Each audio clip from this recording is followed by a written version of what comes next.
Els alumnes en el cicle d'audiologia protètica aprenen i adquireixen les competències que els hi permeten l'exercici de l'audiologia en el mercat professional. Això vol dir que tenen la possibilitat de ser els responsables d'un centre auditiu, tenen les habilitats i competències per avaluar audiològicament, per tant treballar en un hospital en l'àmbit del servei de diagnòstic, o també adquireixen habilitats i competències per la fabricació i reparació per a aquells alumnes que tenen un interès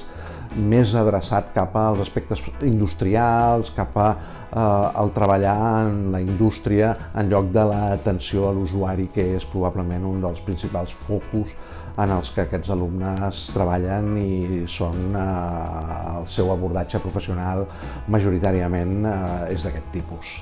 Comparant les expectatives del que tenia abans de començar el curs amb el que m'estic trobant, és realment positiu. Pensava que seria un curs a l'ús, amb classes teòriques i algunes pràctiques, però tot molt més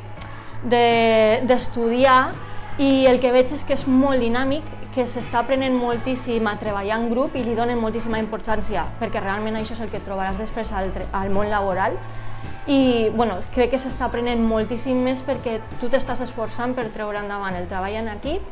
i no és només acomplir els objectius de l'equip, sinó tindre un rol dins de l'equip que fa que t'hagis de coordinar amb tothom. La nova FP,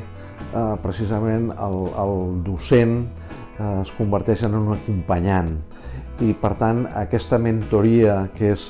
un procés en el que intentem ajudar els alumnes a fer el millor procés d'aprenentatge possible i que entrenin les seves habilitats en les competències que els seran molt necessaris en aquest entorn professional.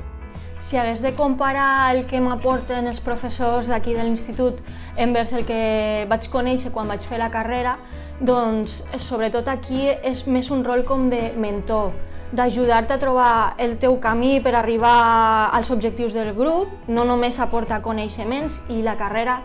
excepte algunes excepcions, doncs serà el tradicional, el mètode tradicional. Els estudiants, quan finalitzen el cicle d'audiologia protètica, tenen un grau d'inserció laboral altíssim. Per què? Perquè és un sector regulat. Això vol dir que per el seu exercici és necessari el disposar d'aquesta titulació. Per tant, la gran majoria s'inserten en les diferents empreses que es dediquen a l'adaptació protètica, i els més aventurats fan emprenedoria i creen les seves pròpies empreses a través de franquícies, etc. Podríem dir que no hi ha estudiants que finalitzin el cicle d'audiologia protètica i que vulguin treballar i no trobin feina, amb la qual cosa la inserció laboral és molt alta, la borsa de treball de l'escola pràcticament està buida, i aquest és un indicador precisament que hi ha molta més demanda i que per tant la inserció és molt bona.